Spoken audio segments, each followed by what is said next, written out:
پھر اللہ رب العزت نے یہی سبق سیدنا ابراہیم علیہ السلام کو پڑھایا.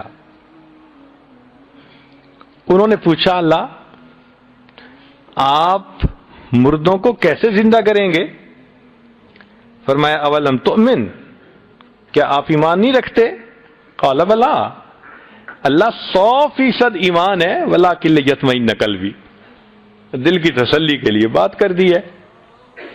فرمایا اچھا تم اتنے اتنے پرندے لو اور ان کے گوشت کو قیمہ بنا دو، آپس میں مکس کرو اور وہ مختلف پہاڑوں کی چوٹیوں پہ رکھ کے آؤ، پھر ان کو اپنی طرف بلاؤ، یاتینک سعیا، دوڑتے ہوئے تمہارے پاس آئیں گے.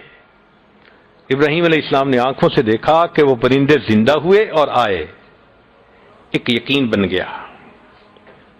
اللہ رب العزت نے ایک سبق پڑھانا تھا، پھر بعد میں ان کو امتحان میں بھی ڈالنا تھا، پریکٹیکل لینا تھا اس کا.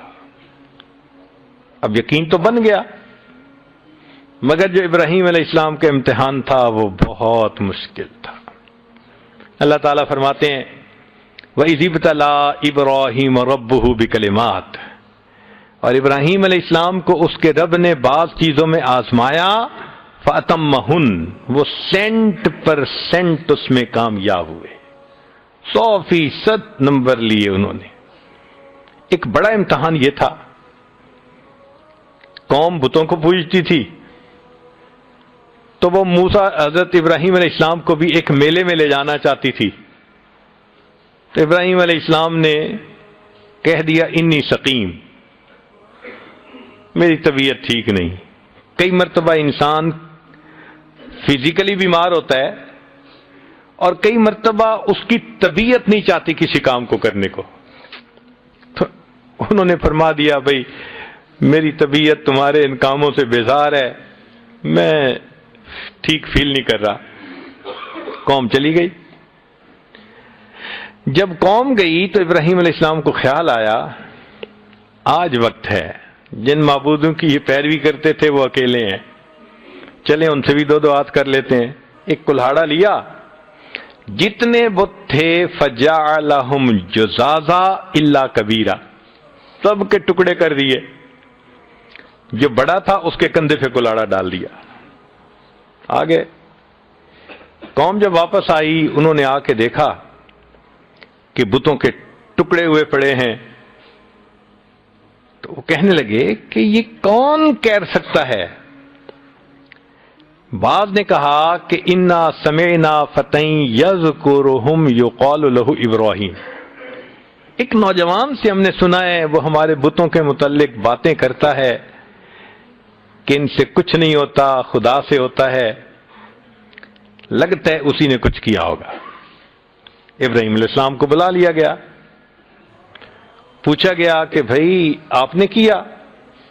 ابراہیم علیہ السلام نے کہا بھائی دیکھو جہاں سے آلہ برآمد ہوتا ہے تو پہلے تو دریافت وہاں سے کرتے ہیں نا. تو کلہاڑے سے ٹکڑے ہوئے، تمہارا کلہاڑا کہاں ہے؟ بڑے بت کے کندھے پہ، کہ پوچھو اس سے. وہ کہنے لگے بت تو نہیں بتا سکتا. ان کا پھر خدا کس لیے مانتے ہو جو اپنے آپ کو نہیں بچا سکتا؟ کیا گزری جو یہ نہیں تمہیں بتا سکتا تم اس کو خدا مانتے ہو؟ اب قوم لاجواب ہو گئی. ایک اصول یاد رکھیں کہ جب کوئی بندہ لاجواب ہو جاتا ہے نا وہ پھر بجنگ آمد لڑنے پہ تیار ہو جاتا ہے، کیونکہ اس کے پاس دلیل تو ہے نہیں کہ وہ زبان سے بات کرے. چنانچہ قوم کو بھی آگے سے جواب تو ملا کوئی نہ. کہنے لگے حرقوہ، اس کو آگ میں جلاؤ، وانصروا آلہتکم، اپنے معبودوں کی مدد کرو. اللہ کی شان. وقت کے بادشاہ نے اناؤنسمنٹ کر دی کہ اتنے عرصے کے بعد ہم آگ جلائیں گے اور اس میں اس بندے کو ڈال کے اس کو جلا دیں گے. اب چونکہ آگ جلانی تھی، بتوں کا معاملہ تھا، تو اس نے کہا کہ لوگ اس کے لیے لکڑیاں اکٹھی کریں. اس زمانے کی عورتیں منتیں مانتی تھیں، بیٹا ہوا تو اتنے من لکڑی ڈالوں گی، صحت ہو گئی بیمار کو اتنے من لکڑیاں ڈالوں گی. ایک پہاڑ لکڑیوں کا بن گیا تھا. بالآخر اس کو آگ لگائی گئی. آگ اتنی تھی کہ کوئی اس کے قریب بھی نہیں جا سکتا تھا. ایک جھولا بنایا گیا کہ ابراہیم علیہ السلام کو جھولے میں بٹھا کے دور سے پھینکیں گے. اب سیدنا ابراہیم علیہ السلام کو آگ بھڑکتی نظر آ رہی ہے. آگ کے شعلے آسمان سے باتیں کرتے نظر آ رہے ہیں. لیکن قربان جائیں ابراہیم علیہ السلام کے یقین پر، ایمان پر. گھبراہٹ نہیں، پریشانی نہیں، ڈپریشن کا نام و نشان نہیں، پرسکون دل ہے. حتیٰ کہ ان کو اس جھولے میں بٹھا دیا گیا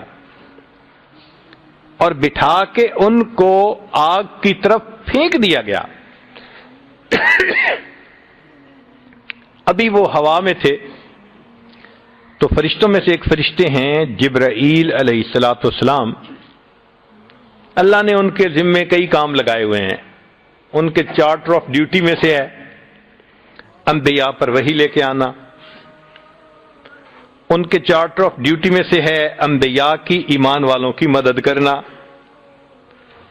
ان کی چارٹر آف ڈیوٹیز میں سے ہے اناؤنسمنٹ کرنا. مؤذن بھی ہیں فرشتوں کے. اللہ جب کسی سے محبت کرتے ہیں دعا جبرائیل، اے جبرائیل میں فلاں سے محبت کرتا ہوں، وہ آواز لگاتے ہیں، آسمانوں کے فرشتے محبت کرنے لگ جاتے ہیں. وہ آواز زمین پر لگاتے ہیں، بندے محبت کرتے ہیں. ثم یودع لہ القبول فی الارض. تو یہ بھی جبریل علیہ السلام کا کام ہے.